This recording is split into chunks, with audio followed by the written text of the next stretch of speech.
Hey up, and welcome to the Temple of Bleh, episode O. This is another entry into the History of Roadrunner Records series we've got going on, and this is an interview with the singer of thrash metal legends Heathen, David White.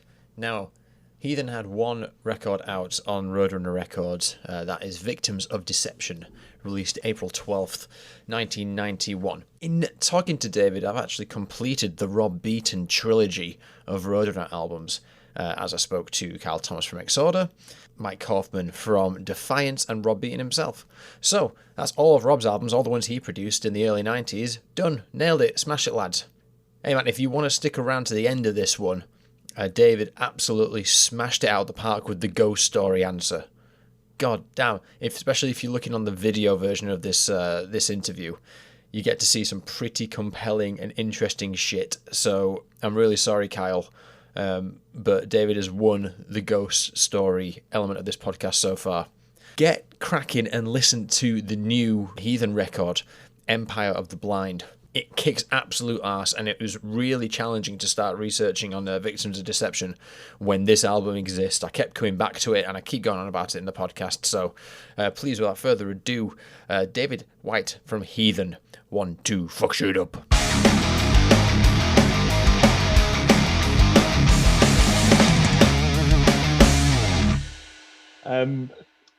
So thanks for giving me your time, man. I'll just give you an introduction on this project because it's a little bit of a left field ask, asking people to cast their minds back 30 years and talk about the business arrangements of their employers. You know, it's a bit weird, but it's very much the history of Roadrunner Records, which I'm trying to pull together from effectively eyewitness accounts. It depends on the perspective. You could be a victim or you could be a beneficiary to Roadrunner Records. It's not, it's as a label, it's interesting because there's so many things it did as an independent. There's so many movements it heralded, and in your case, you were smack bang in the middle of the thrash chapter. But I'm trying to find out, was it an accident? What were they thinking at the time?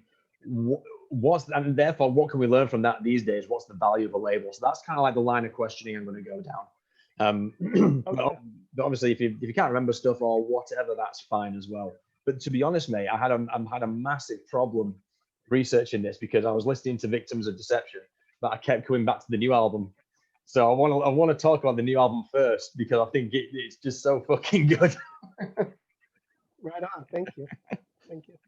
So let's start there. And so Empire of the Blind, was it a lockdown album? Was it all done in the last sort of like year, 18 months? What was the production cycle? Well, the writing process was, Cragen wrote the entire record.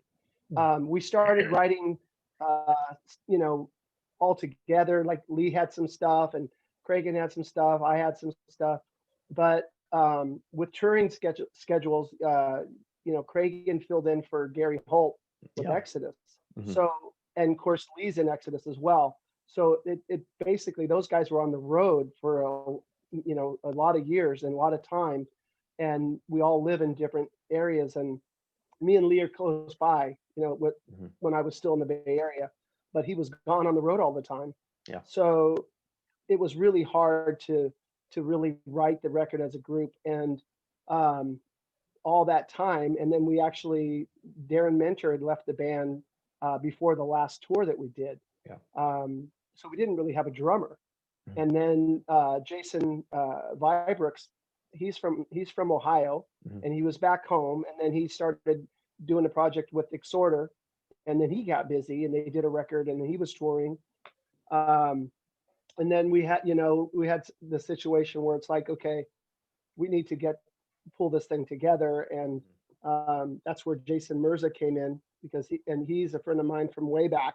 Yeah. And then he played in the band with Cragen. So we brought him in the fold, and then we were looking for a drummer. In the meantime, Cragen was writing like crazy. And he just basically got on a roll to where he finished enough songs for a record. Cool. And Lee hadn't really had the time, or didn't make the time, because he's got 2 kids at home. So when he's home, he was spending time with them. So we just kind of, sort of let Cragen take the ball. And then once he finished up stuff and we were, and Gary was done with Slayer, that freed Cragen up. And also Exodus took a break. So it freed up Lee. So we went into motion, and Lee or Cragen started sending out his demos of all the stuff. I mean, he sang on the demos and everything, to have that roadmap as far as how he wanted the melodies and so we had some kind of base, and so I just took that and started working on it on my own. And Lee was working on it, and then we got Jason, and then we agreed to bring Jim DeMaria into the fold. We had thought of a couple different drummers, but ultimately Jim was a friend of ours, and he really wanted to do it, and we wanted it to be somebody that we knew would get along with on the road. Yeah. So it was like the learning curve for everybody to learn the material was, I mean, intense. Really, it was just maybe about a 6-month time period, if that. Wow. And then I think we started recording drums in September in Connecticut, Right. With Zeus, and then it was like I had two windows, the last week of October and the last week of November, to go to Massachusetts and record. Get it all done, all in just those 2 sessions. Crazy. Yeah, and so I just had to be prepared, as much as possible. And luckily, I was doing a couple other projects at home. One with a band called Amble Chorus. Their singer had passed away, and we did a memorial show for them. And I sang the material. And then I also did a show with Terry Lauderdale band, where it was just covers. We did Ozzy stuff, cool. Van Halen, and UFO. And so that kind of helped me to, because I was doing all this stuff. Just it was good for my chops, just to get moving. Get busy. Singing all kinds of different stuff. Yeah. And so, and then leading up to, I had 2 weeks after that last show that I did for the first session. And then I got sick in one of the first week that I was just, concentrating on the new material. Yeah. I came down with a bug and lost my voice. And so I had to power through. I kept training on the Peloton, all the stuff, but was just listening to the songs just to get really comfortable. And then voice started coming back, and then I had to, couldn't change the flight, couldn't change the session. So Jason actually shared the time with me in that week of October. Right. And he was the morning guy. He would get up in the morning, get Zeus up, and they would actually start around noon. And they would track till about 7. We'd go have dinner or something, and then come back, and then I would track for a few hours in the evening, and each day my voice got stronger. Sure. But it wasn't my best at that point, so I basically attacked all the stuff that was easier to deal with, as far as the different songs. And then when I went back in November, Lee came along, and he did his solos at that time. And I was the early guy, and Lee was the late guy. But when I came back, I had a month in between time to get it together. And so when I went back, my voice was in really fine shape, and I felt great. So I was able to just crush everything in that last week. And it came down to the final that Friday. I was flying home Saturday morning, and Friday, Lee went home early Friday morning. So I had the entire day to fix anything, for the songs, and then do all the harmonies and overdubs type stuff. When you were at your peak. We had, what's that? When you were at your peak, you could spot the thirds, and yeah. I was, yeah, oh yeah, but I sang we started at 11:30 that day, and we went till 2 a.m, and we stopped twice for food. Like we stopped for lunch, we stopped for dinner, and then we just got back to it. And I did not want to stop until we absolutely finished everything, because I didn't want to have to fly back. Yeah. And so, but Zeus was doing his thing, and Cragen had his laptop with his spreadsheet. It was the most organized recording session that I've ever been a part of, for sure. I was going to ask actually. So with all, I won't call them delays because even though there were delays, but with Exodus and things like that, and Lee and Craig doing their thing, how was Nuclear Blast taking all of this? Were they just sat there like, "Come on, lads, get your act together"? Well, no, because I think they were very patient because they understood what was happening. You know, luckily we're label mates. You know, Yeah, Exodus exactly. is on Nuclear Blast, so they knew what, you know, why this was happening, and also we were giving them a little taste of what was going to be. Mhm. So once they heard that, they knew that it was going to be a strong record, and Yeah, man. so they just knew when the time was right would happen. Believe me, I was so nervous. I would call Lee, I'd call Craig and go, when are we going to fucking do this? Because how can they be so patient? You know, like this is, you know, unheard of. And, but they were okay with it. They just, you know, they were happy to have us, and, you know, Yeah, man. so, you know, Rock and I roll. feel very fortunate, you know, but it was definitely nerve wracking to sit there and go, okay, we got this record deal on the table. Yeah. It's our best, you know, it's our best situation that we've ever been on, you know, in, with all the different labels that we've been on, the strongest label, and the most dedicated to heavy metal and to us, you know. It's like I didn't want to blow that opportunity, you know. Yeah, man. So with the production cycle, if I'm not mistaken, from beginning to end, it goes over 2 election cycles. So this is what I'm thinking. It could be that that Empire of the Blind is like the last great Trump metal fuck off, because Trump's been great for metal. I don't want to get too political, but I think it's been interesting to see all the stuff that's happened in the last 4 years. But with Empire of the Blind, it's lyrical content and things like that's quite subtle. It's not too in your face, and the aesthetics are really, really they're open to interpretation. Was there a political undertone to some of this stuff? Does Well, it? I don't know. Say, go on. Go ahead. Well, I don't know if I don't know, you know, really if it was political so much. I think that the record before it, The Evolution of Chaos, where I was coming from,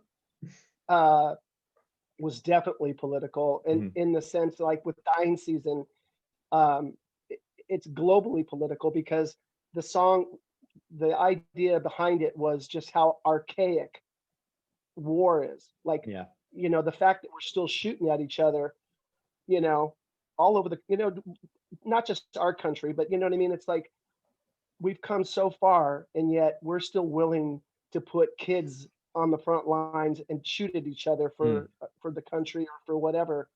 And it's like, why can't we, you know, there's not a way we can settle this without having to destroy things and destroy people and destroy lives. It's, you know. And then with Control by Chaos, that one, that was sort of a, you know, a strange thing for me, because where it came from actually came to fruition, you know, because we just lived 4 years of chaos, and how you know, our country and even the world just so divided. And that song, it's, if you read the lyrics in Control by Chaos, it's all about it, you know. And so but those two are the, like, I think the main ones as far as any kind of political foray or whatever. With this one, I think, like, you know, Empire of the Blind has a lot to do with just the state of things, but also has to do with social media and the media in general, and how people are so easily controlled by that. And they, you know, it's like you know, this misinformation, and you know, nobody knows what is what anymore, you know. And I think that's where Cragen was coming from with that one, and what it can mean as far as the decline of civilization, you know, if we keep going down that road. Totally, man. I mean, and then a pandemic hits. It's I like, mean, holy shit. I think, you know, how metal is that? Yeah. It's Mother Earth writing a concept album about humans, not the other way around. It's right. I knew there was a risk that I was overthinking it because of recent events, but it also plays into how why the album's so fucking beautiful, because it is really subtle and it's really open to interpretation. It has like a much widespread appeal, because even with the cover itself, it's so like through line, a big metal kind of high concept image. But with like the color grading and things like that, it's not so much in your face, and you have to look at it for a second before you go, oh fucking hell, that's amazing.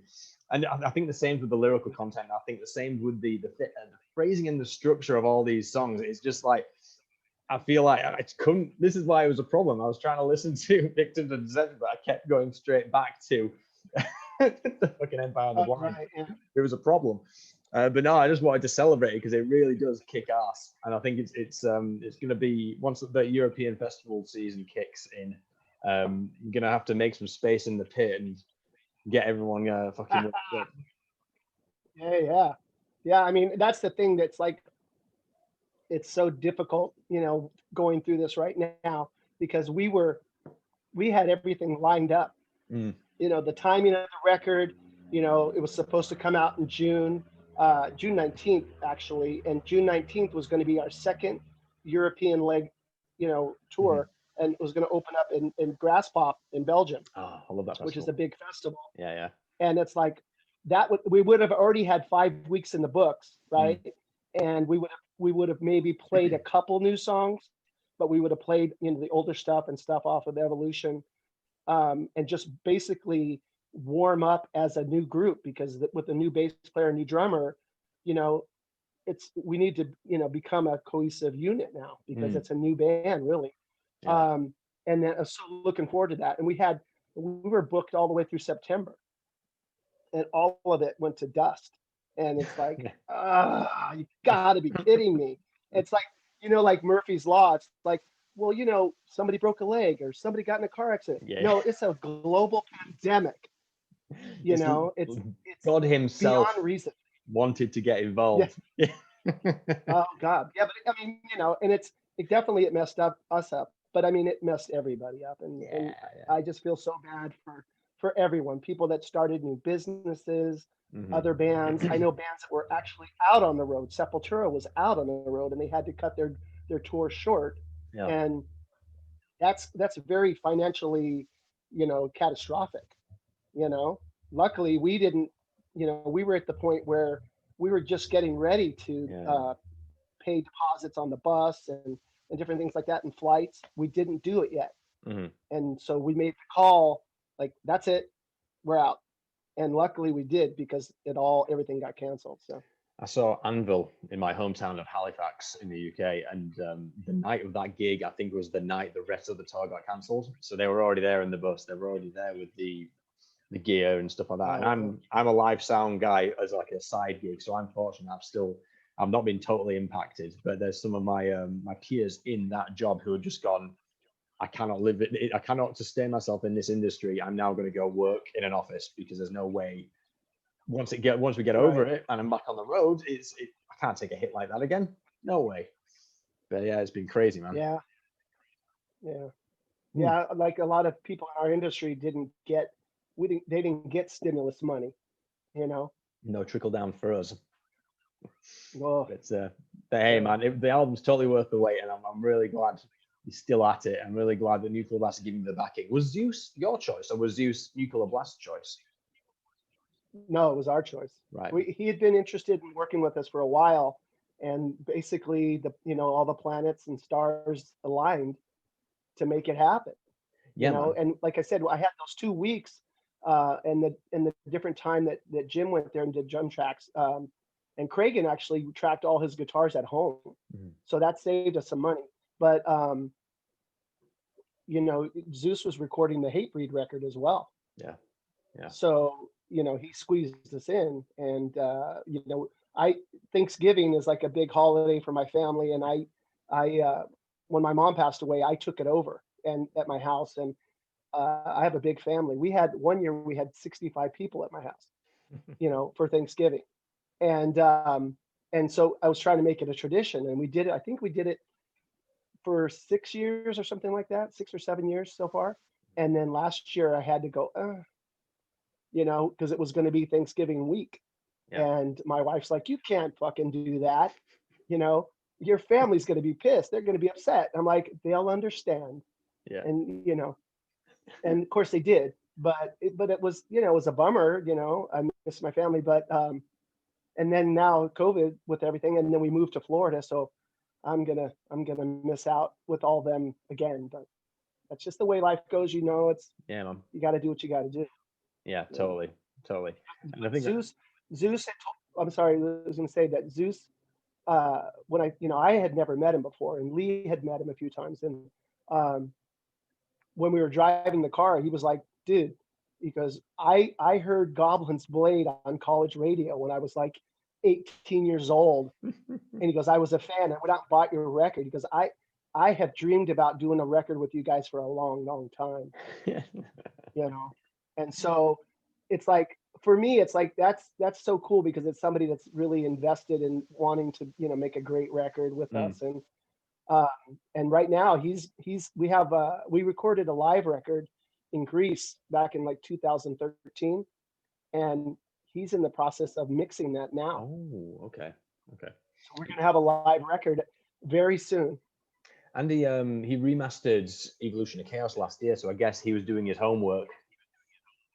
Oh yeah. And it's funny, we wanted him to remix it, but Mascot was like, no. I don't know if it was because they were happy with the mix, and because their guy Jacob was their guy, Jacob Hansen. Yeah. But I wish that we could have remixed it. It would have been something else, because that guy with the new record, it's the best sounding record we've ever done. It's balls to the wall, so, mate. My scrotum is stapled onto the wall over there. It's really fucking good. I'm not just blowing smoke up your ass, man. It actually disrupted the research for this interview. That's how good it is. Oh wow. So let's hop. Okay. Yeah, man. It's metal for the masses, man. Let's hop into the DeLorean and let's go back to 1987. Right. Wow. Okay. So, all right. Where do we start? Let's start with Pray for Death. Pray for Death demo comes out, and you're getting the interest. Is it just Combat that knocks on the door, or are there other interested parties? Well, there was the main there was some smaller labels, but the Combat and Road Racer, I think they were actually Roadrunner at the time.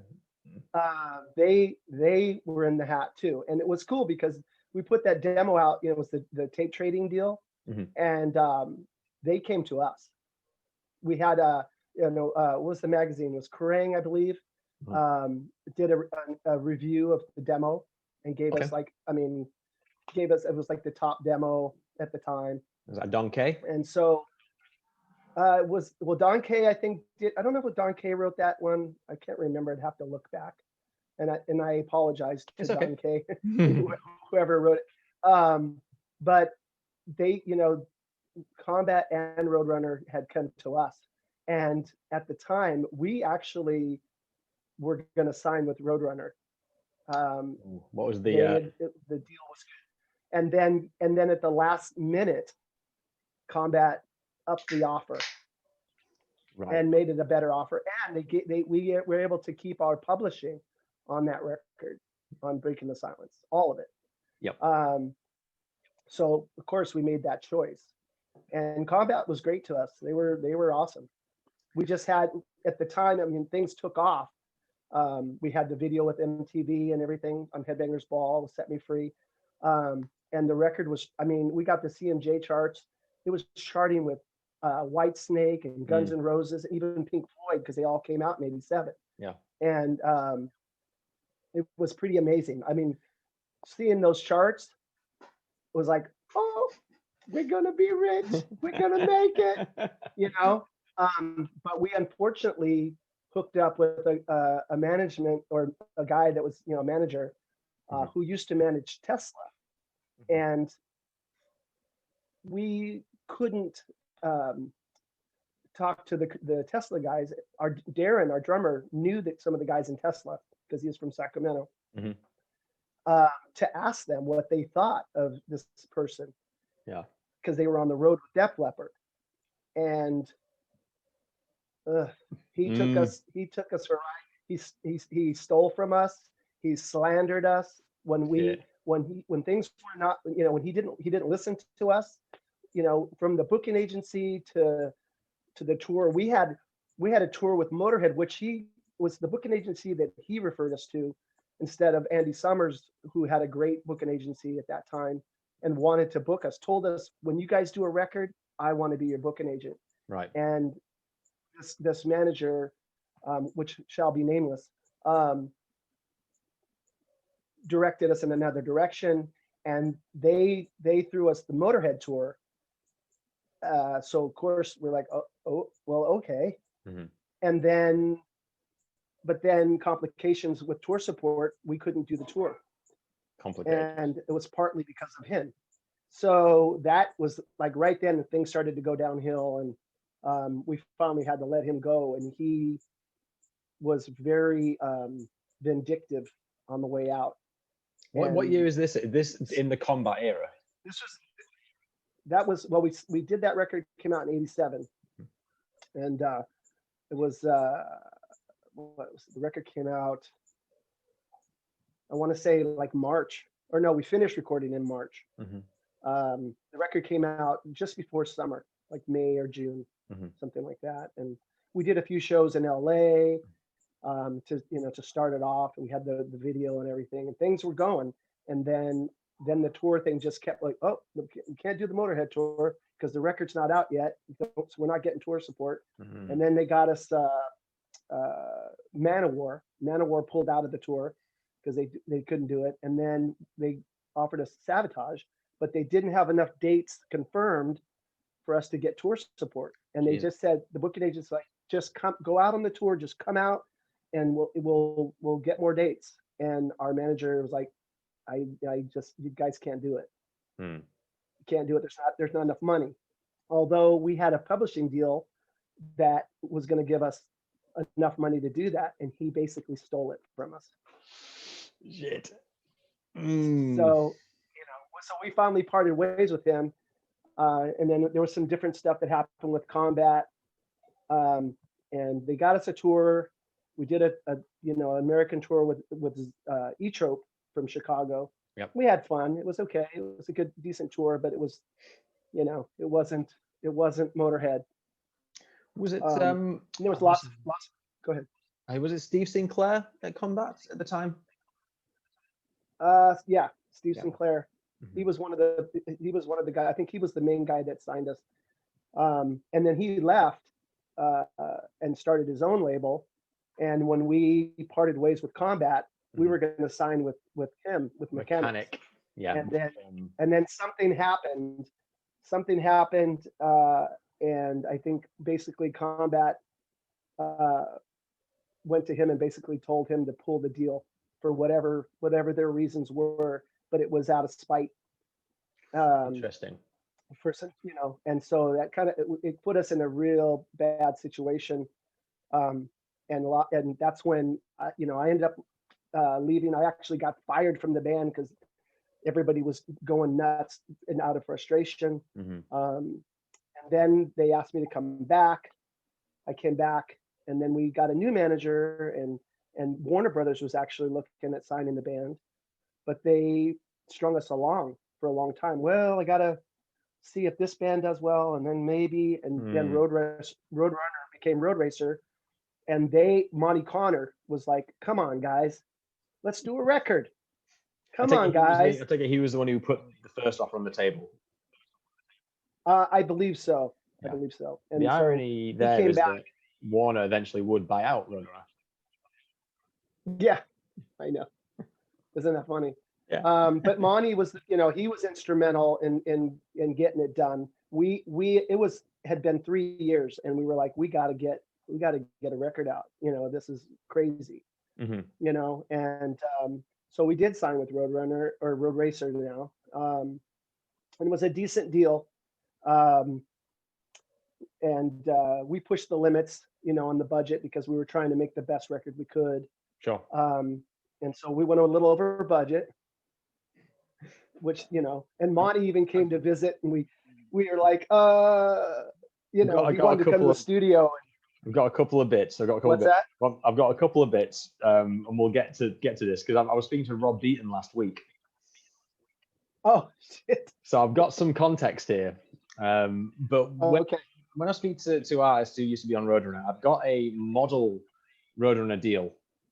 So I'm going to list some of the features of the deal, and you can confirm or deny or correct where you see fit. So the Roadrunner deal of the time, especially when Monty started out, 6 or 7 albums around about that, with an option after the second. All intellectual property and publishing is retained by Roadrunner or Road Racer or whatever imprint it is. No written guaranteed tour support. So they'll probably give you tour support, but if you're on a shitty tour, they won't fund it. And then for your debut album, it should be around about 5K. Oh no. Oh no. I mean, I think the deal. Our deal was I think for 3 records, something like that. If I remember, 3 or 5, and I think we got 35, either 30 or 35,000. You are an anomaly. You're like royalty. That was 1990. Yeah. I think we got 30 from Combat at that time. Wow. But we pushed it to around 40 with Roadrunner. We needed more money to finish. And we actually sent Monty on a wild goose chase when he came. He wanted to come visit the studio, see how things were going. Go on. Like, when are you guys going to be done? And we're like, oh, and we gave him the wrong address. He was so pissed. He was so pissed. But we're like, he finally made it. He finally made it, and he heard what was going on, and he's like, holy shit, guys, this record is crushing. And so he was okay with it. It was only $5,000 over. And we had, and where it kind of went to that degree was we sent it down for mastering, and the mastering wasn't that good. Right. Okay. And so we had to spend money, and Lee went down to LA and was there. Who did the master? To make sure that the mastering, it was through Capitol Records. Right. Okay. Mm-hmm. It was somebody who was really good, but it's kind of nice to have the ears of the band there to make sure that the mastering goes down the way you want it to go down. Yeah, that's what's so nice now. Yeah. This is one of the things I find with Roadrunner is that the mastering. There's a few things they tend to trip up on around about this time. One is the cover of whatever album. There tends to be either a disagreement or some sort of thing that happens which stops the band getting the idea they wanted. There's the mastering process, which the Roadrunner won't fund to fly all the band out. It'll typically just be one person or no one.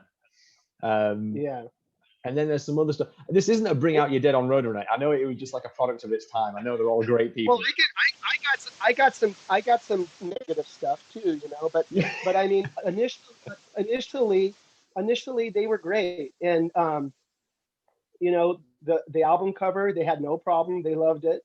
The mastering part of it, yeah, okay. And Monty, he'll tell you, he still believes that it's a great record and all that, and then we got, then Debbie Abono took over managing us, and got us on the Sepultura tour. It was supposed to be Sepultura, Metal Church, and Heathen. Mm-hmm. And then Metal Church was offered the Operation Rock and Roll tour in the States with Judas Priest and Motorhead and Alice Cooper. So they took it, but it was right after the Gulf War, the first Gulf War, and we kind of were in a recession, and so that big tour didn't do well everywhere. It had some good spots, but it just really didn't do what they thought it was going to do. And I think they had 9 or 10 bands on the tour. It was like a festival tour. But the only tour that really did well in the States that year was when Metallica took out Guns N' Roses. Yeah. Those two. And they sucked up all the gravy, and it's kind of fucked up, really, because, all these bands that were up and coming, or Motorhead, bands like that really needed a strong tour. I couldn't hear what you said. Whoa, my Siri just commented on my Calm down, Siri. You weren't signed to Roadrunner. Exactly. Calm But anyway, yeah. But so we went to Europe and did that tour, and it was a killer tour. And I don't know what happened, but once we got back from tour, we ended up getting dropped by the label. It's quick as that. So I don't know what happened. I don't know if it was because just the numbers weren't there. I don't know. They never gave us an explanation. I don't know, but and as far as like what your initial question, like with the publishing and all that, they didn't get all the publishing, but they did get a piece, and that piece was enough to be controlling. Mm-hmm. Where they got it went to them, and when it was time to pay up, they just said, "Oh, sue us for the money," and so we never got it.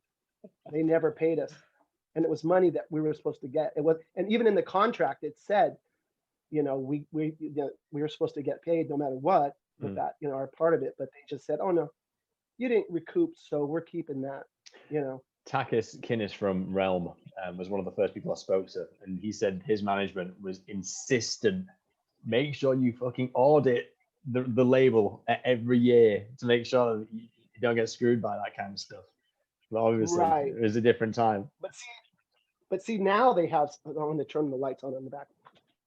They have SoundScan now. Yeah. So SoundScan in the States, it goes 1, 2, 3. You know what I mean? It's back in the day, like with Combat. We don't know the true numbers. You get facts, maybe. You know. Yeah. Yeah. Yeah. So did you have any relationships with anyone at Roadrunner at the time? So obviously, when you just signed, there was Monty there. Did you ever meet Case or anyone like that? We've had a few different people. You know, it's the person that I most remember and was friendly with and would talk to, you know, like on a weekly basis was Monty. You know, and Monty's actually, I think he's still with he's now with has a division and works for Nuclear Blast now. So he's still, you know, he's still got this iron in the fire. But he was always, you know, he was always in our corner, you know. And and I, you know, I think this chapter of the story is very much the Monty Connor story, because he really, I think when he joined Roadrunner, it seemed like he's saying to Case, this is the house that you built. Now we're going to fill it with fucking experts of the scene, and we want, knowing what's going on in the scene right now, we want to create like an in-house thrash metal factory, and I think that's what he was going for.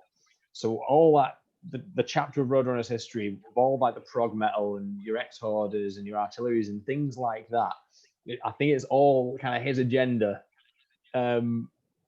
Because he's trying to make the metal happen, and he's the expert. And I think that's why people really sort of relate to him and resonate with him and still have a good relationship with him, because he's just the fucking metal guy. He's a professional metalhead. He's not a business dude. Right. Yeah, I mean, and that's the thing, like even just in the music business as a whole, is that you know, you get into corporate people that don't necessarily know what they're talking about. They don't know, they don't understand music, and it's always like, well, you know, even with the Bay Area scene, like once Metallica blew up, then all the labels are coming to the Bay Area. We need another band like that. And then when the Seattle scene hit, you know, it's like, oh, well, Seattle's the new thing. And who do you sound like? And it's like, can you just listen to a band and, you know, you're in the record industry. Yeah. You know, like, yeah, and understand what's there. It drove me crazy because like the band Counting Crows, they're basically from California, right? Kind of from the Bay Area. They're all these musicians. They've been around, but that band, they put, you know, songs together in the studio. They didn't even play live, and they went out and got themselves a deal with Geffen, and they had no following. They had nothing, and it's like, what the fuck? You didn't even pay your dues, you know. And then David Geffen, when they first came out with the record, did nothing. Nobody even knew what they were, who they were. He threw shows where it would cost $5 to go to see them at a big show, and people would check it out, and they were, you know, they were a good band, but he had to build the following or build the vibe, you know, after the fact. They didn't do the work. This is an interesting question. It's a really interesting question. It kind of buys into what I'm trying to do with this Roadrunner story. And it's a question of how do you legitimize your position as a label? And we're talking about Roadrunner, and we're talking about Case had potentially, we could call it an antiquated business model, but the metalheads were running the show. And then we're talking about Geffen, and in your example there, is there not validity in a label going, can we build a band? Can we just make our own brand in-house? Why are we waiting for kids to pick up guitars and play in garages when we can just do it here in-house? Is that not a viable? Right. I mean, I do feel I much prefer the rigmarole of paying your dues, but if it sells, I guess it makes it valid, I guess. I don't believe that. I don't believe it. I think that I don't think it not real not. I don't believe that that's. I don't know. I mean, the validity of it. Yeah. Well, because it's like it's kind of cheating, and it's like it's like Limp Bizkit, right? They were basically put together by the people from MTV and everything. It's like, oh, we put these guys together, and we get this guy. He's kind of charismatic, and we'll, and they kind of stole their sound from Suicidal Tendencies. There's a lot of that, especially in the first record. Yeah. It's so like that kind of groove metal kind of thing. And I remember when I first heard it, I'm like, is this Suicidal Tendencies new stuff? And it's like, no, it's this new band Limp Bizkit. And I'm like, oh shit. And they just took an idea and they ran with it. And with all the new artists, with the top 40 stuff, there's a lot of that. Like the boy bands, you had the Perlmans like putting, we'll have auditions and we'll get, we'll put together 4 or 5, cute boys or cute girls that can sing, and we'll write all their material, and we'll keep all the fucking money and take all the publishing and all that, but they'll make some money. We'll put them on a salary and we'll use them up until they are not viable anymore. Is that not what we're here for as metalheads, though? The commercially viable product that pushes metal back to the fringes. We're there on the edges, fighting back, trying to make metal, give it a seat at the table through our own way of doing it, which is, as we say, paying your dues and actually, singing from the heart and doing the thing and making music that actually resonates with people. That's the fight, and I think that's why it's kind of good. I mean, we say words like virtuous and valid, the way they put bands together, but I'm like, fucking bring it on, because you're never ever going to beat Flight of Icarus by Iron Maiden. You can throw as many in a room as you want, but you'll never ever recreate fucking Slaughter in the Vatican. You'll never do it. No. But that's the metalhead. That's the way. Well, back in the day, it doesn't have to be just metal, just rock and roll in general. You go back to even like the Eagles or bands back in the day. When they signed with Geffen, the Eagles. I watched the whole documentary on the Eagles, and I think it was David Geffen was talking to their manager, and their manager was like a super dedicated guy to the band. And he is like, and they just had their first gold record, I believe, and they're having a party. And their manager's like, isn't this great, man? This is great. The music business, this is awesome. And David Geffen said to him, yeah, it'd be great if it wasn't for the artist. And I thought, motherfucker, like there would be no business if it wasn't for the artist, and you take, and it's the worst business model on the planet. It's not natural. They fuck the artist, Yeah, I mean, it doesn't exist in the way our sort of society is sort of built. It's services and consumers. You need transport, you need food, you need water. You don't need music. So it's interesting how the vending of music and as a culture is kind of propagated. And again, that's kind of why I want to answer those questions, because it's like it's not meant to be.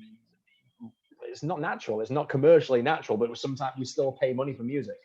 And there's no value to it, really. It's only valued at what you'll pay for it, not for what it's worth. And it's but at the same time, like you say, people have built fucking entire titans of industry off the back of that premise. It's not about what it's worth, it's about what people will pay for it. And again, that's the difference between the artist and the businessman. But we've gone way off track. If you look at radio, I mean, back in the day when they played, music on the radio and they're breaking bands back in the 50s and all that, it was about the music. And of course they have the little commercials, but now it's so controlled on Celestial Radio that they've been playing like in the in the States for sure that I know. With Clear Channel, they're playing the same rock and roll songs they've been playing since 70s, 80s. It's 2020. Yep. And they barely play Metallica, and even Metallica's classic rock now, and they didn't really get their due, even in the Bay Area. They didn't really get their due when they were happening, when it would have been exciting and to really blow it up, and what was happening with the Bay Area metal scene, and they're still playing Journey and all that kind of stuff. And that's okay, but let the new blood come in there too, and recognize that there's a new movement of things happening. They still play the same stuff. You put on the radio, classic music, it's classic rock, and it's like, oh my God. It's more important these days to actually look for and push new music, just because there's the technical advances we've made make it so hard to find good stuff. So I think we owe it to everyone and all our friends, family, and owe it to each other to actually push the good shit and let the cream rise to the top. Sure. And I mean, with all the streaming services that they have, Spotify and Deezer and even YouTube and all that, those are great avenues to find stuff. But unfortunately, they do not treat the artists fairly either. We don't get paid much. And that's a crime. Metallica took a lot of heat when, with the whole Napster thing. But they were right. They were right, because they knew that this shit was going to get out of hand. And it did. And so I love that, that our stuff's out there like that and people can get it. But it'd be nice to be able to, make some kind of living, for the work that we put in, because it's a lot of work, even just preparing to do a record. And, and we're, the only way we make money is by selling t-shirts and getting on the road. And now with, with this pandemic, we couldn't do anything.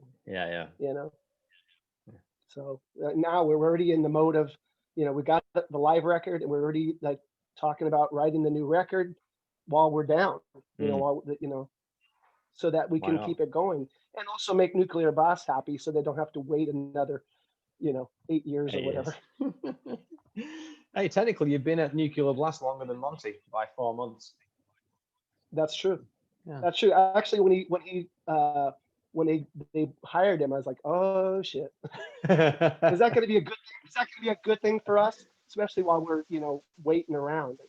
But he's been very supportive, and he's posted some cool stuff. He did a sort of a mini expose on victims of deception, and talked about the band, how he was a part of making that happen, and I super appreciate that. Yeah, it's really cool. His little essays are really. So in fact, he's writing the history of Roadrunner Records through those little mini essays. Oh yeah, and that's great. I mean, that's totally. I mean, I only have good things to say about Monty. Yeah, sure. man. Yeah. Did you tell him that Mark Senezak was out and Rob was in? How did he find out? I don't remember. I don't remember how that went, but I think we did. I think we told him. I think that because Mark was not available, we booked the studio for the drum tracks at Studio D, the record plant, and he was like, "Oh, I can't do that." And it's like, well, that's kind of important, to do the drums, right? And so I had worked with Rob on another project with the band, with Laughing Dead. Yeah, he did our demo, and he was great. And I told the guys, I said, I know this engineer, and he's awesome.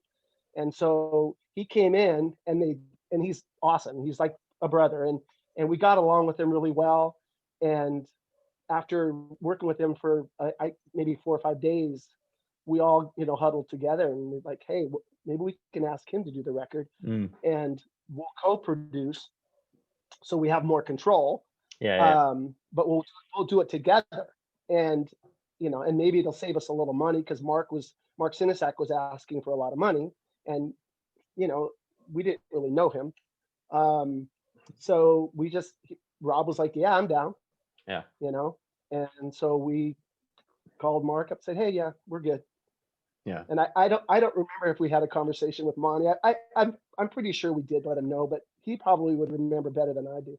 I think when I spoke to Rob, he said you called Monty, and Monty was like, "Who the fuck is this guy? We booked you. We booked you, the Exodus producer, and you fucking come in with this kid. What's going on?" Yeah, well, you know, he did a record right after us. I think I want to say he did Violence's record maybe, or Forbidden's. Rob or Mark? No, Mark Sinisak. Yeah. He did a record, one of the local bands, and I can tell you that Victims crush. I mean, the production on that is just crushing. Yeah, I mean, Rob said he might listen back, and he thinks he's going to cringe because now he masters film trailers and things like that. He's like the creme de la creme of mastering engineers.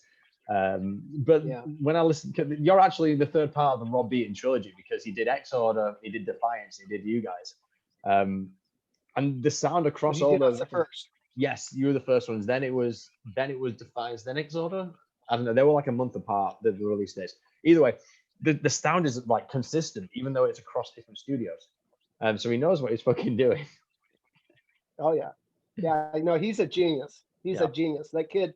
He worked with a lot of great people in the Bay Area, and I think he started off like sort of sweeping up at the studio, and paid attention. Yeah. And he knew his shit for sure. So what were they like outside of? In fact, actually, you say Monty came down to the studio to see what was going on, obviously, when he went over budget. But did they have any interest in the writing or production outside of the money? Was Monty like, lads, you need more choruses? Oh, they'll let you just crack on?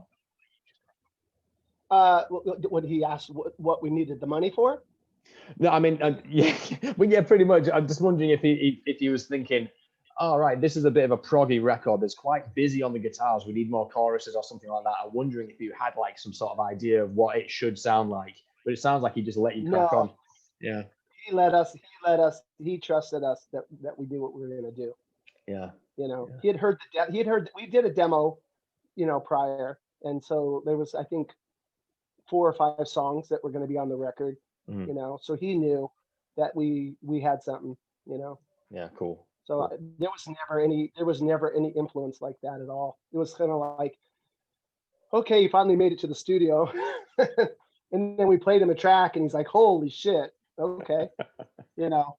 Yeah. And so of course they okayed the money, yeah, you know, because we weren't done. And we were, in our minds, we were making a masterpiece. And, you know, it's like, okay, you know, I don't remember anything derogatory or any kind of control. I think that it was definitely just hurry up.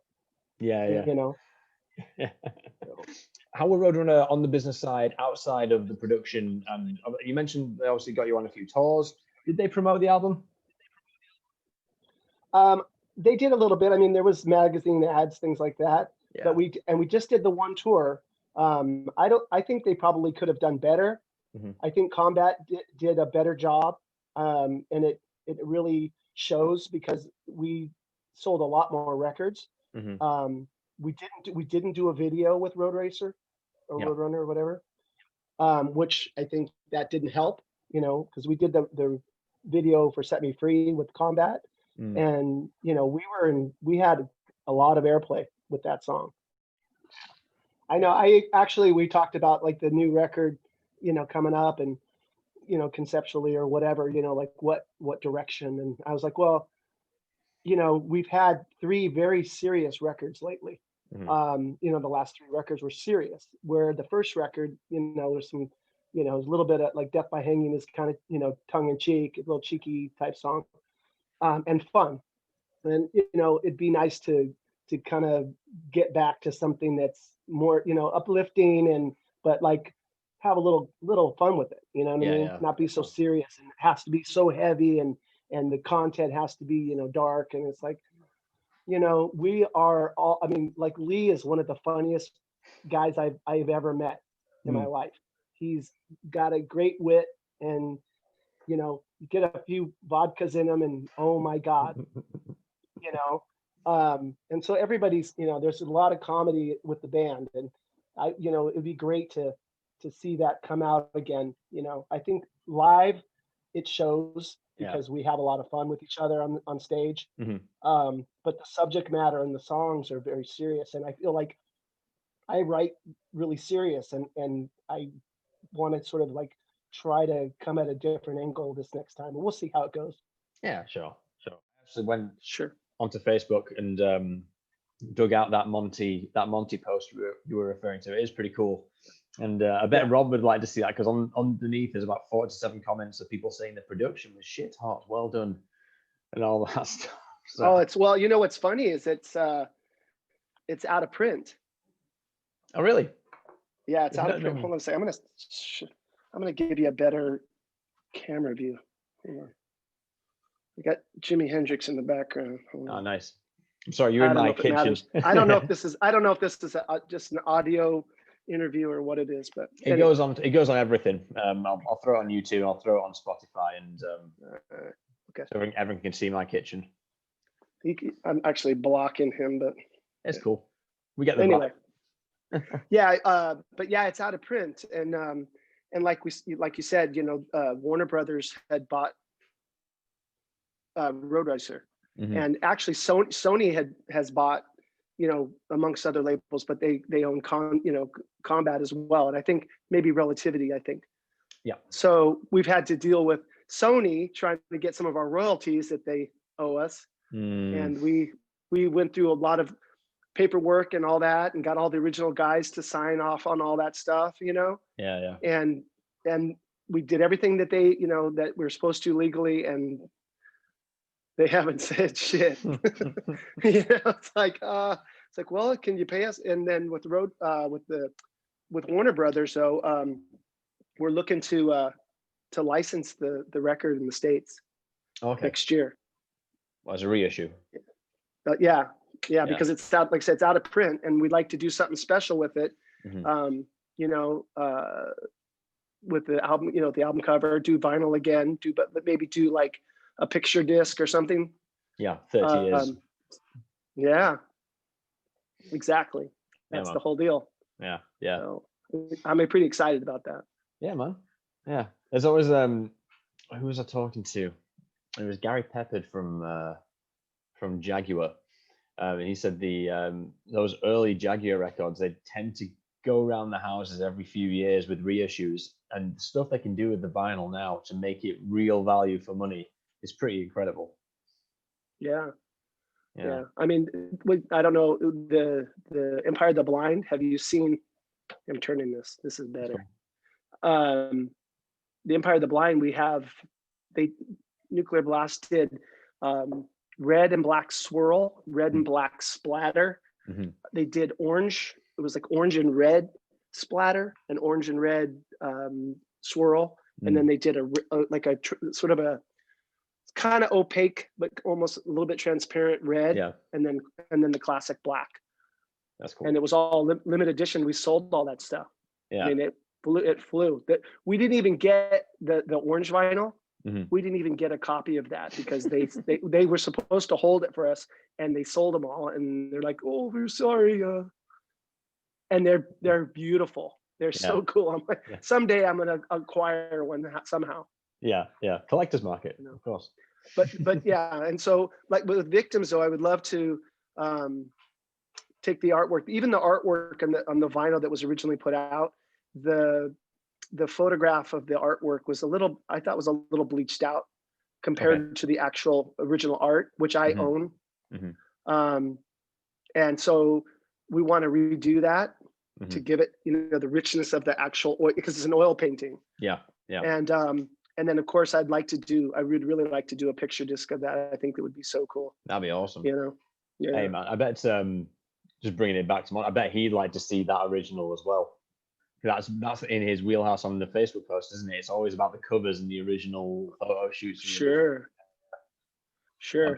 Yeah, and it's I think we're trying to involve the Nuclear Blast with what we're trying to do. Yeah. So he'll see what's going on, and it's such a interesting dynamic to work with a label that just really understands what you're doing and have great ideas as well, you know, and just really support heavy metal.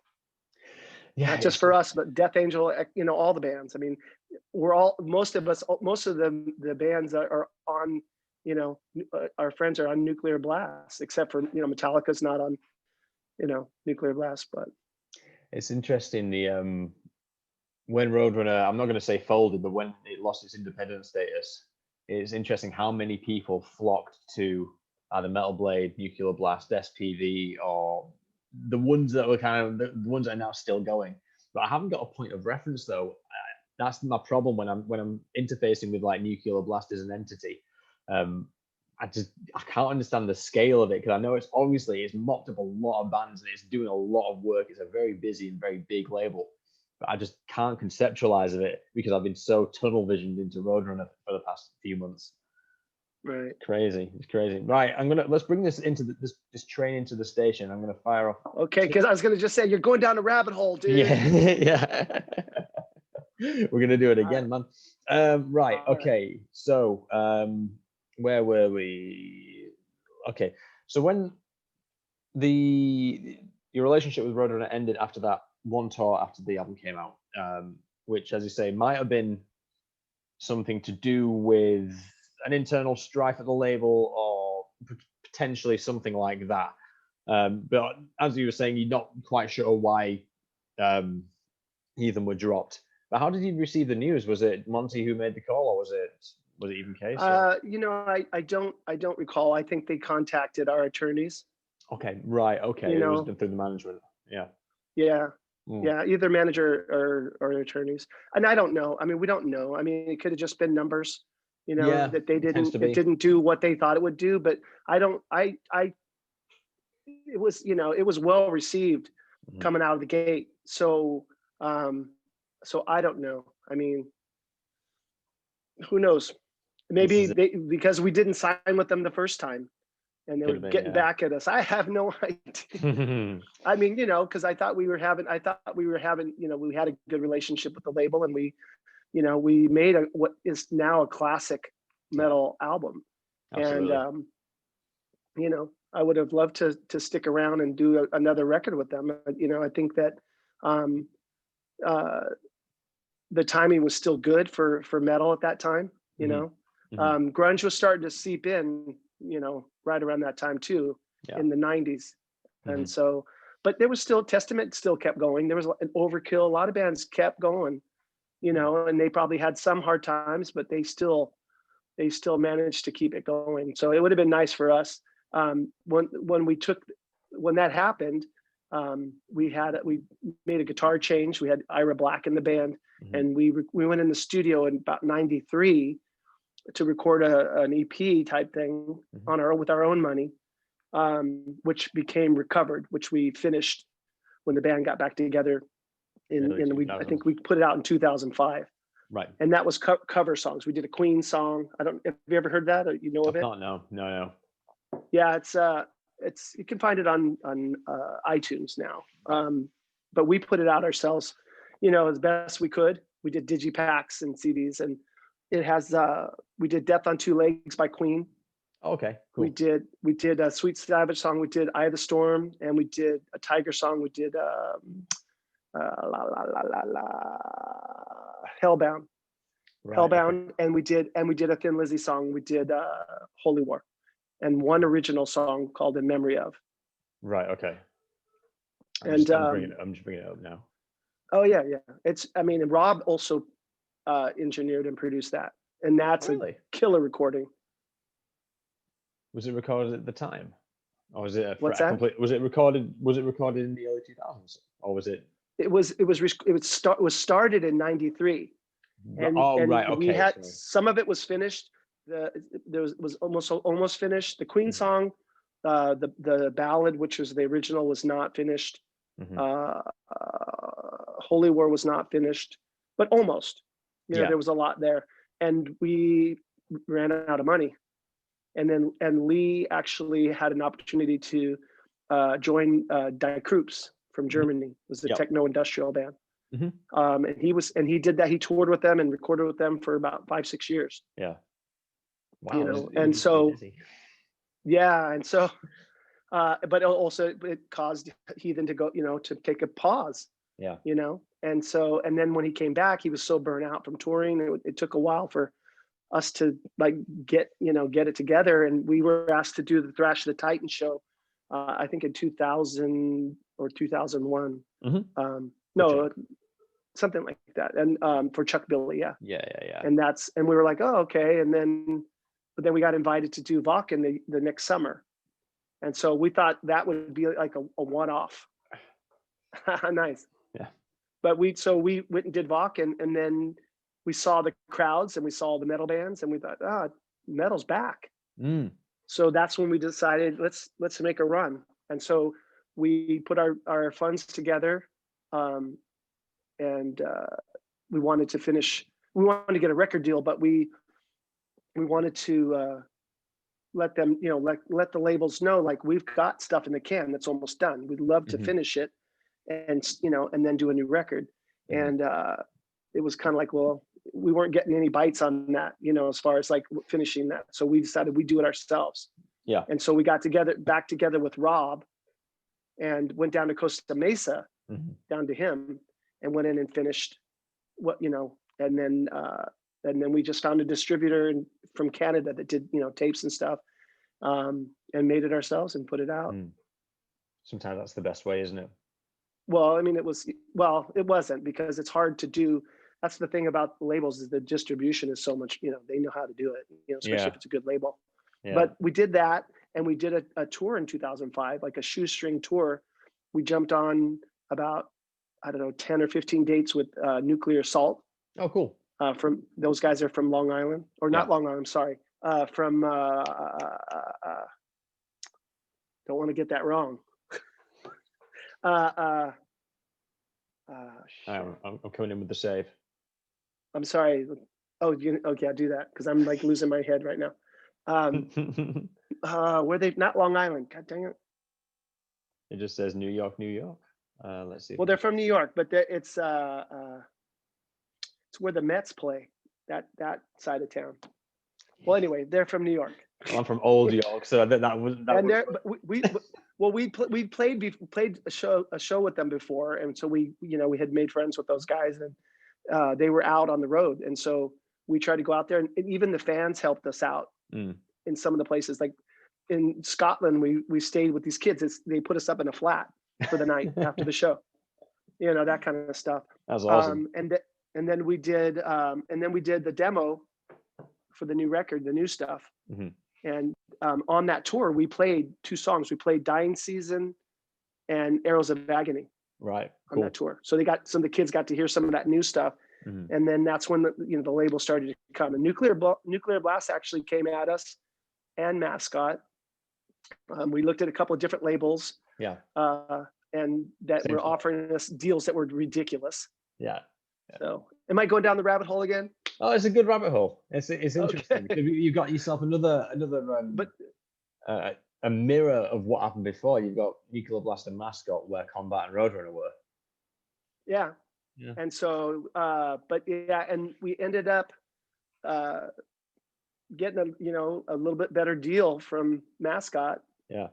But even though we really wanted to sign with Nuclear Blast, so then, we finally got in the studio and did that record and got it out in 2010. Yeah. Sometimes it took us a while. Take time. Yeah. But all good things come to those who wait. Hey. Yeah. So when you reflect on your time with Roadrunner these days, I think I know the answer to this from talking to you, but do you have any regrets? Would you do anything differently, or do you have any hard feelings? Well, I mean, not real happy that they dropped us after we, tore it up in our first European tour. I don't, like I said, not sure why that happened. A lot of speculation, but that's my only, like hard feelings, plus the fact that, they owe us money. They owed us money that they never paid us. Yeah. But that's part of the course in this business. Yeah, totally. They gave us an opportunity and they gave us a lot of money to make a record, and I'm thankful for that. And Mhm. that record, it will still, stand the test of time. So far, so good. I had no idea how it would be received then, and I think it's it's better received now amongst the fans and even the young fans that have found thrash metal. Yes. And they look at that record, and then the old school people are like, got to check this. Victims of Deception is like their crown jewel for me. Evolution of Chaos is, I feel, is some of our best stuff. But I think we keep raising the bar every time, because now with the new record with Empire of the Blind, it's just like another level too. It's the Evolution of Chaos is more personal to me because I wrote a lot of that record, and so there's a lot of me in that record.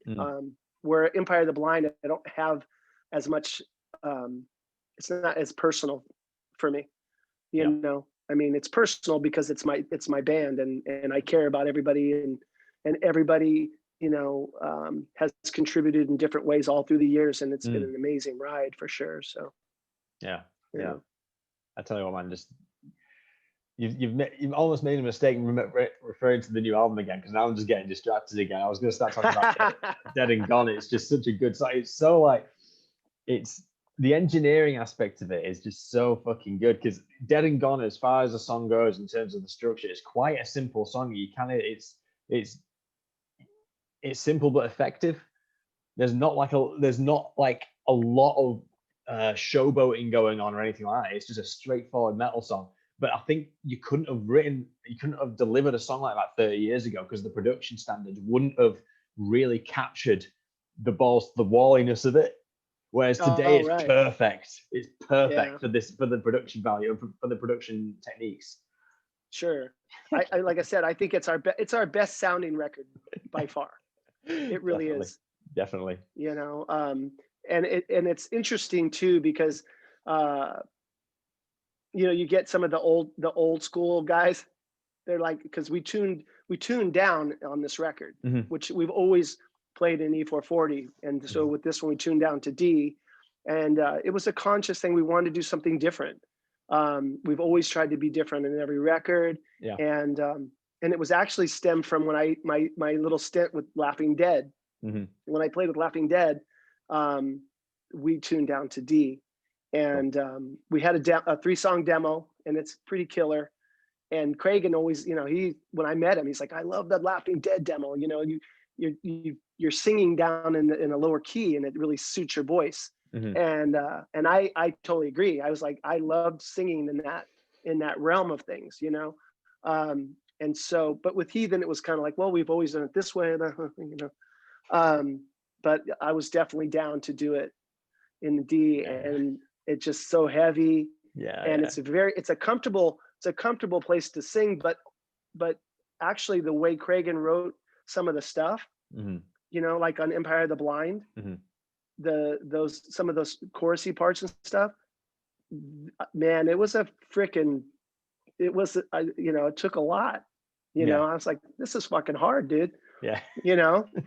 And then I'm doing harmonies over that stuff. But once I got to the end of that second week, man, I was just like, I felt like I could do anything. So it all worked out. But working on the stuff, I'm like, shit, this is interesting. Maybe the Rob Beaton trilogy of Roadrunner bands is now making like a weird sort of like turnaround, because HORR came out with what they're calling a comeback album. I don't like calling things comeback albums. Their newest album from last year, More Than the Southern Sky, is also like of a similar vein. It's just fucking brutal, and it's really well delivered.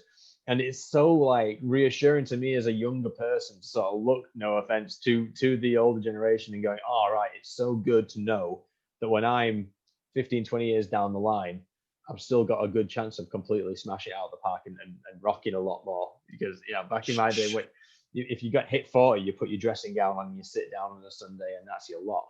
But it's good to see the old lads kicking ass, frankly. Yeah, well, it's for me though, it's awesome to witness it too.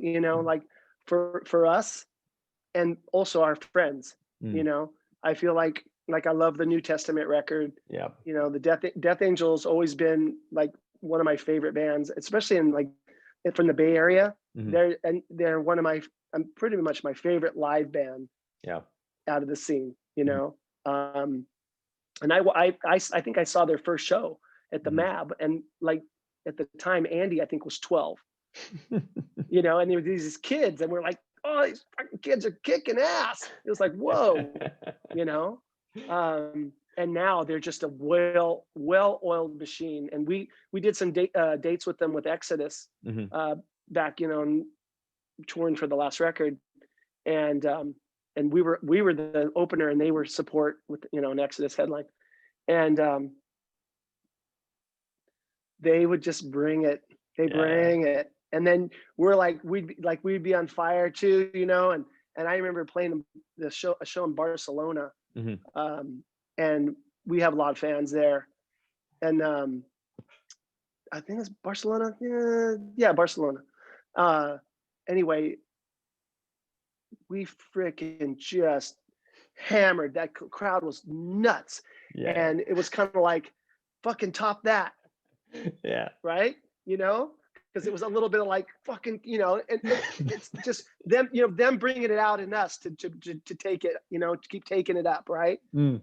And those motherfuckers came out and fucking they topped it. They did. I mean, at least for me, it's like they came out. I'm like, almost like you could see it in their face. Like, yeah, that was great, guys, but we're going to take it to another level tonight too. We got another gear, and it was like, yeah, fuck you, but in a great way. I'll never forget it, because it's just like, bastards. Yeah. So, but with the sorry, but with the new kids that are coming out now too, to see that energy, for me as an older guy, it's nice to know that metal's in good hands. Yeah, totally. You know what I mean? I'm going to come around to that, because I'm going to ask you to recommend me some new bands. But to close out the Roadrunner sort of diatribe, I like to. It's kind of fitting, because I asked you if there's any hard feelings, and obviously you stated that there are some, most of the business related ones. But I like to always view. I always try and say at some point in an interview, you have to look at it through Hanlon's razor. Hanlon's razor being like, when something shit happens, it's not malice. It's usually some sort of incompetence or another incentive that someone behind the scenes is responding to. So Case and Monty aren't on some ivory tower saying, let's fuck over Heathen. It's just something. It's just the way the business operates, like you said. Well, I don't know if that's, I don't know if I could ever hear him doing that. I hope that's not ever the case. You never know. That's what I mean. Hanlon's razor. It's not that. It's just something else that's happened. It's not malice. It's never malice. It's always something else. Well, don't say that, because sometimes there is malice. I mean, because it can be this business can be very cutthroat, and in different avenues that you wouldn't know.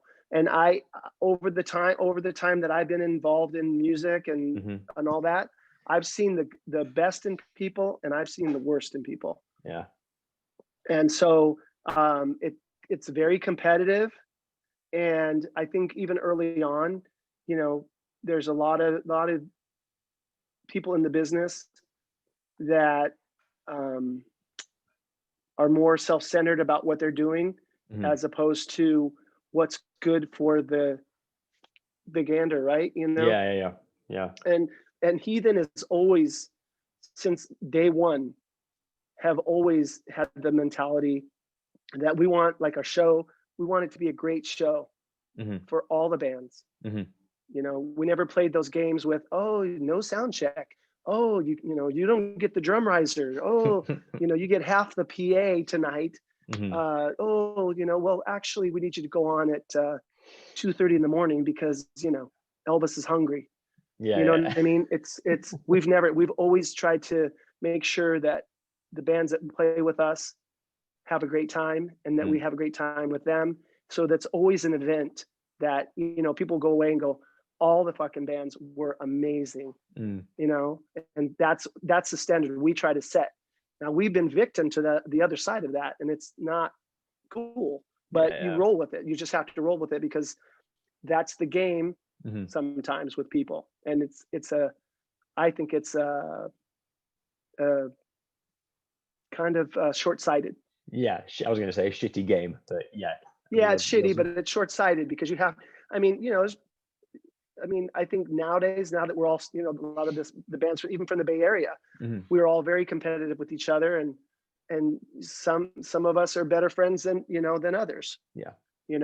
But as we've gotten older, whenever one of our brothers is in trouble, and needs us to pull together to do something to help, everybody has always answered the call. Yeah, man.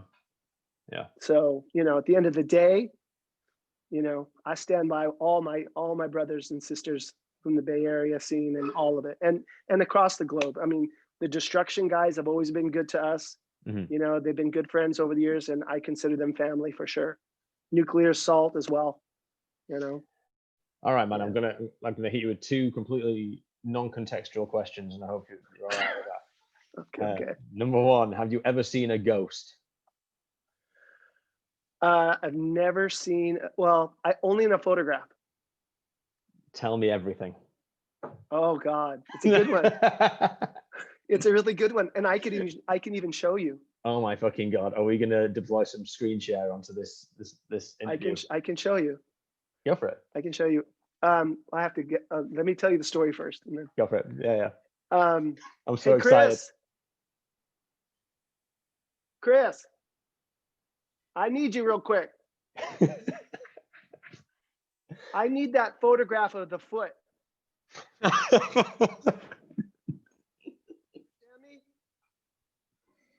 Okay, find me that foot. So we were in Hawaii on the Big Island. I think it's been about 3 or 4 years now since that particular trip. Okay. And we went and had lunch at this place called Lava Lava. Right. Okay. This is on the, we're in the Big Island. We're in, oh God, what's the name of the place? Anyway, we go into Lava Lava. We go to lunch. We're out sitting at a table, beautiful, beautiful afternoon, really nice place, great bar. And at some point where, my wife had her phone out, there was a cat, right? A kitten or a cat, whatever. And it came up to the table. Yeah. It was kind of under the table. Begging for food. And no, and you need to bring it to me. I'm so excited, by the Just way. with your phone. He's not going to be able to see that. Well, anyway, just give me your phone because I'll show him real quick. Let me see. It was 2017. Thanks, Chris. Okay. Hey, can you see? Can you see that? Are you fucking joking? No. That is a foot in a picture with a cat. What the fuck? But can you see it? Look, where is it? It's on the top left, right? That's what. Oh, yeah. Yeah. Okay, well, wait. Look up close. Shit. You can see through it. I can't quite make that out. Okay. It's a little bit opaque. You saw it. Yeah, man. Yeah. Well, it's opaque, all right. Oh. Oh my God. Anyway, it's a little transparent. Yeah. Oh my fucking God. That's So crazy. yeah, she was see the kitty in the picture? Yeah. Okay. Yeah. There's a kitten. Yeah. Can you see it? Okay. Yeah, the kitten's looking at it. Well, the cat seems to be looking at the foot.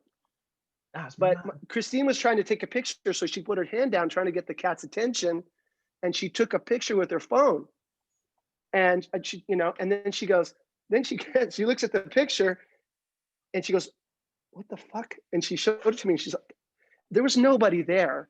Yeah. Okay. So there was nobody there or anything like that. No, and it's under the table. Oh my! What? I'm freaked out now. But you win, by the way. You win. Kyle from Exoda said he told a full ghost story. Gary Pepper saw a ghost dog. Metal Mike says something weird happens every time he works with Merciful Fate. You win. Oh, really? I have proof. But it was funny because our friends came on the trip a couple days later, and it was our friend and her son, and we went. Yeah. We took a van ride up to the volcano. You know, it was like a guided tour. Yeah. And we stopped at a couple different places, and then we went up to see the volcano, which erupted a couple years later. Yeah. On the way back, it was late and it was dark, and we're coming down all the way from the other side of the mountain. It takes like a few hours to come back. Yeah. And the driver was super cool. And as we're coming down, he starts telling ghost stories. Oh no. Right. And he told a couple good ones. And then we start dropping people off, you know, as we're going. And then it's just us and the driver. We're the last stop.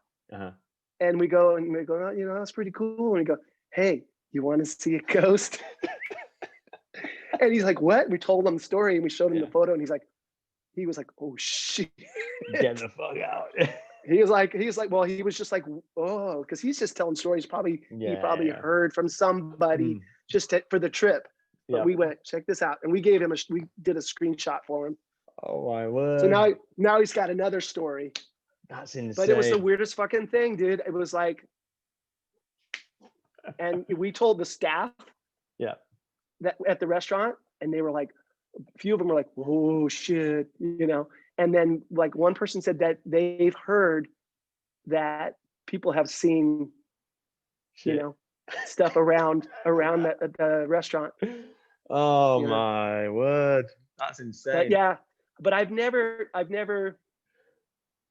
you know, never seen a ghost. I in my house in Oakland, it's an old house. It has a basement, and the house is over 100 years old. And the basement is full basement. It's not finished, but it's dirt floor and all that. I had a wood shop down there and everything. But early on, like I'd go down there, man, and I'd kind of get the EBGBs coming out of there if I turn off the lights and, you know, a little early. One thing that stuck with me, right? I went on holiday. This is when I was a kid. I went on holiday to, I think it might have been Cyprus or something like that. And my mum's colleague was there. So we all had like a big family meal with the colleague. And they lived out there. And then when the guy said, I can't remember his name, but he just went, when we moved in, it was really weird because I went into the bedroom and there was a woman in there, like spraying incense and stuff like that. And I was like, what the fuck are you doing in it? And then the real estate lady comes around and goes, oh, that's Flora. She's just like exercising the room. She's just cleansing it of spirits. All right, fine, whatever. And he said that was the best night's sleep he's had in his entire life. Wow. When someone just cleaned out the house. And well, that's what I was getting at. When we first moved in, we smudged some sage and went around the house. Yeah. And I said a prayer, and I was like, if you're a good spirit, you can stay. If you're a bad spirit, get the fuck out. And we opened the windows. And but anyway, but still I'd go to that basement, right? As we lived there, and just be kind of like, I didn't like, you know, it was fine with the lights on, but I turned them off, and I would get like a fucking uneasy feeling every time. And I was doing a little painting job for this lady, a friend of mine, you know, it's like, hey, you need to make some, you know, because I'm a good painter. So I'm painting this lady's front room, and we were talking about the house, and I told her that. I was, you know, somehow, because I was just saying it was an old house, and she's like, oh, she was just kind of asking questions. And I said, oh yeah, I said, but you know, it's kind of, I told her just like I told you. Yeah. And she's, oh, okay. And then nothing, you know, and then she went upstairs, and I'm painting, and she came down, and she goes, so you had two ladies living in your basement. One of them died there in the house, and she's there. And she's, you know, and she's not that happy. And then the other person is in there, like somehow got in and not happy. Yeah. You know, like, and I was like, well, what do I do? You know, like, what the fuck? And she goes, oh, they're gone. I said, what do you mean? She goes, oh, that's what I do. I cleared your house. I was like, what the fuck? I'm like, it was just out of the blue. I'm like, okay, I guess I don't have to charge you for the painting job, you know? She goes, yeah, I'm like a medium like that. And she didn't ask me for money or nothing. Like, she just did it for me. And I swear, dude, after that, I was like, it's kind of, but Nice I in the still, basement. every once in a while, I'm like, did you come back? Or Mm. another one come in, but yeah, I never saw anything. One time I had a dream. I was asleep. I have a piano at the house, Right. and I woke up but I was dreaming. I woke up to someone playing like a motherfucker on the piano. Yeah. Right. And I got up, and the piano wasn't in the dining room anymore.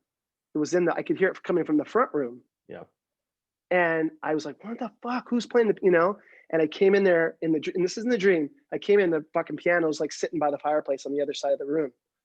And they stopped. They're gone. But it was like, and then I woke up and I was like laying in bed. I'm like, holy shit, what was that? Yeah. Anyway, that was like freaky. Like, I remember in the dream thinking, there's fucking somebody playing my piano in the middle of the night. Yeah. And it was like, oh fuck. Anyway, David White, I've never seen a ghost. Reels off 3 fucking ghost stories. You're crazy, man. well, but I had people at my house that had our friend Stephanie was sleeping. She stayed the night and she slept in my office. Mm-hmm. And she said she woke up to someone standing by the bed with a top hat on. And she was frozen. She couldn't move. And she goes, no, she's like, she goes, I said, you sure you weren't dreaming? And she's like, I was wide awake and there was somebody standing at the edge of the bed. I was like, who? But I never felt anything in the house. Oh my But I mean, they didn't hurt. They never broke anything. Yeah. Do you believe in that stuff? I believe it's completely possible. And since I saw that foot, I'm pretty certain. Yeah, there's things that we don't understand, and then I think that's the thing, isn't it? Yeah, and I think that I don't know. I think if I saw something, I think I'd freaking come out of my skin. If it came at me like in an evil way, I'd probably have a heart attack, and that'd be it. I'd be a ghost next, because I'd be like, what? So they leave me alone. They're like, he's got a bad heart. This is like, that's the question in the interview, which is like, that's the Hail Mary, because it could either be, no, shut up, Jim, you nut job, or it could be like what you just described there. And you've over-delivered to that question so much that I'm now a little bit on edge. Well, think of it this way. Really, in a positive way, right? If you know that this is not it, that this is not all there is, it's kind of cool to know that you kind of go to a different plane. Mm-hmm. I just hope that I try to be the best person I possibly can, so that wherever I move to, in the next life, it's pleasant. Yeah. Hey man, I've got this. It just reminded me. Have you heard of Liam Lynch? He did a song called "United States of Whatever" back in the early 2000s.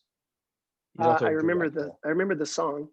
Yeah. Right. So I'll send you the clip of this podcast, but he has an amazing ghost story of when he was at university in Liverpool in the UK.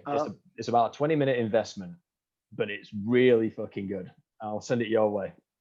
Okay. Well, if you can't already tell, I love a good story. I love it. Yeah. I love that shit, man. Right, moving swiftly on. You mentioned earlier that there's obviously a new wave of musicians which are, delightful and reassuring that the thrash metal scene and metal scene in general is in good hands. Who are you excited about? It doesn't have to be a young band. It doesn't have to be a massive band. Is there a band, like a local band, which you think needs a signal boost, which everyone should be tuning into? Well, I think that, there's a few bands like this, friends of ours, Potential Threat. They've been around for a long time. I've known those guys since I started, basically. And they're one of those bands that were really good that, didn't get a shot early on, but have always been good and consistent. And their new record is killer. There's the Elusive Furs.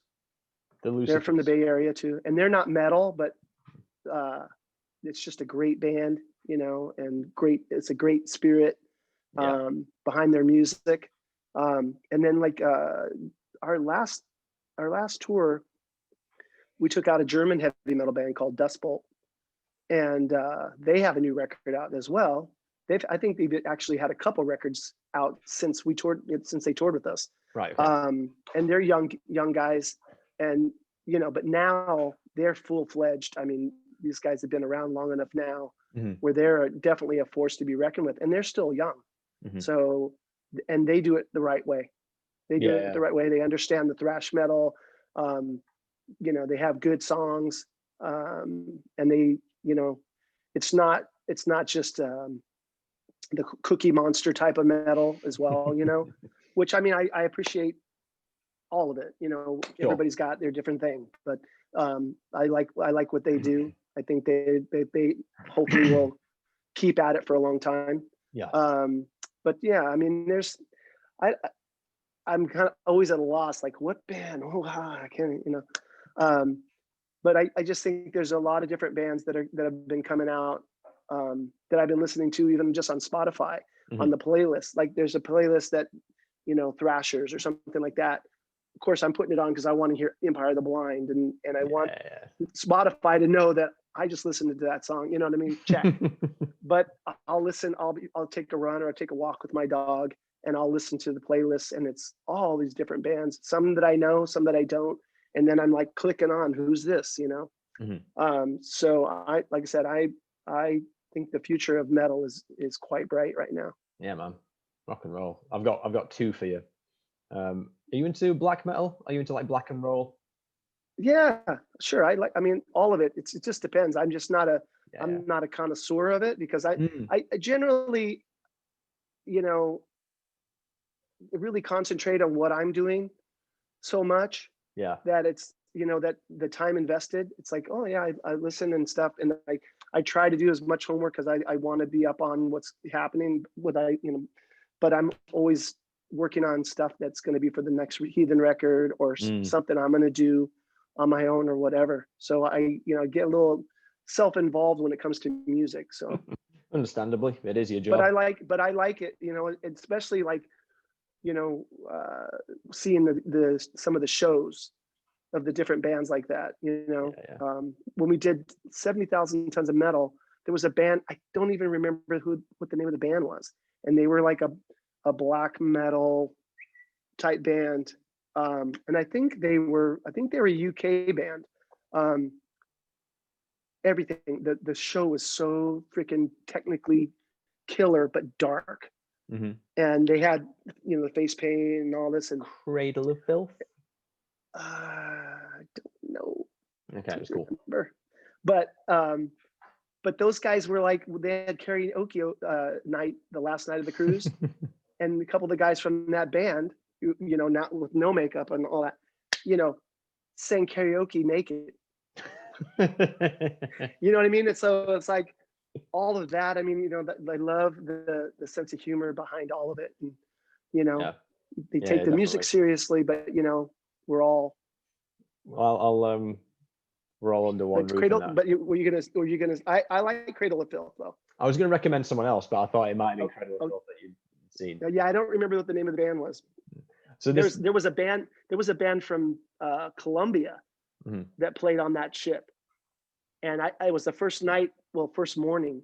It was 4:00 in the morning. We were watching the show. I remember. I don't remember even who was with me, but I remember asking them, "What time is it anyway?" They're like, "It's 4 a.m." And this band was in the theater killing it. And I don't remember the name of the band. I was like, "Who's this band?" And then of course now I don't remember, but they were amazing. And it was like, they didn't, I don't even think the guy, he wasn't singing in English. It was just ridiculously badass. It was so fucking loud too. Anyway. Well, my recommendation for you would have just been, I've got two bands for you. One's called Hell Ripper, which is weirdly Hell Ripper, one word. It's a one-man Scottish black and roll project. It's so weird because Hell Ripper is such an obvious name. You'd think it had been taken by now, but hey, it's really good. It sounds like, imagine if early Metallica, but they didn't like Iron Maiden, they liked Venom more. That's kind of what it sounds like. Okay. Yeah. And the next one is local lads for me called Dream Troll. Dream Troll, I think I've heard that name before. Yeah, they're like a new wave of British heavy metal style band. That's what they kind of fashion themselves as, but really they're a lot more proggy than that. Let me write it down because otherwise I'll forget. Yeah, it's cool. I'm so terrible with that kind of stuff.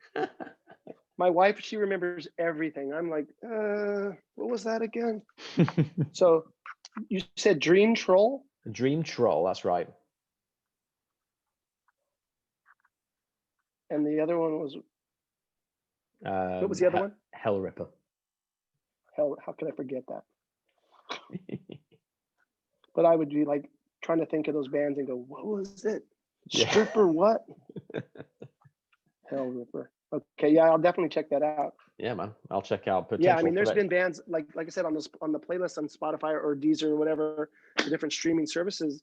They have a lot of stuff. Plus, where I'm living now, my car has Sirius XM satellite radio, and there's like 4 different metal stations, and I'm always bouncing around because I want to hear my song on the freaking thing, which I have not heard anything from Heathen yet. Yeah. Not on Ozzy's channel, not on Liquid Metal, none of that, but I have heard that they played it. So I don't know, but I'm hearing all these bands. I'm like, oh, who the fuck is this? Yeah. And why are they not playing Heathen? The bastards. Yeah. Right, dude. I'm done with questions.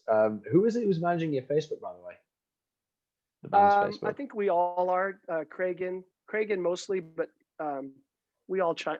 I chime in there as much as I can. That's fine. Just because how I arranged this with, I did it on the Facebook chat, but I don't know who's managing it. And I was just messaging them saying, I'm having some connection issues. And then they've come back saying, I've got it resolved. I've just said, you just scared the shit out of me with this ghost foot. So hopefully, I was just wondering who it was. So unless they don't have context as to what that is. Oh, no, that was Craigan. Like that contacted you earlier. Yeah. Yeah, that was Craigan. He not only wrote this album, but he's also our manager. Yeah. Okay. We fired our old manager, Ruben Kincaid. Yeah. He got too old, so we had to get some new blood. You got to put him in retirement. Yeah. Right, man, that was absolutely incredible.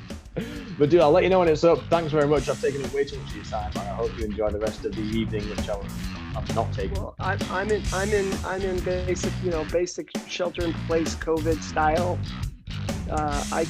All I got is time right now. So yeah. I appreciate the conversation, and I always like to talk about the good old days and talk about music and heavy metal and all that. So I appreciate your time too. Yeah, thanks, man. Drop Rob an email. He'd love to hear from you. I'm sure. Okay, cool. Yeah, it's been a little while. Yeah, man. All right, cheers, David. All right. Cheers. Take care.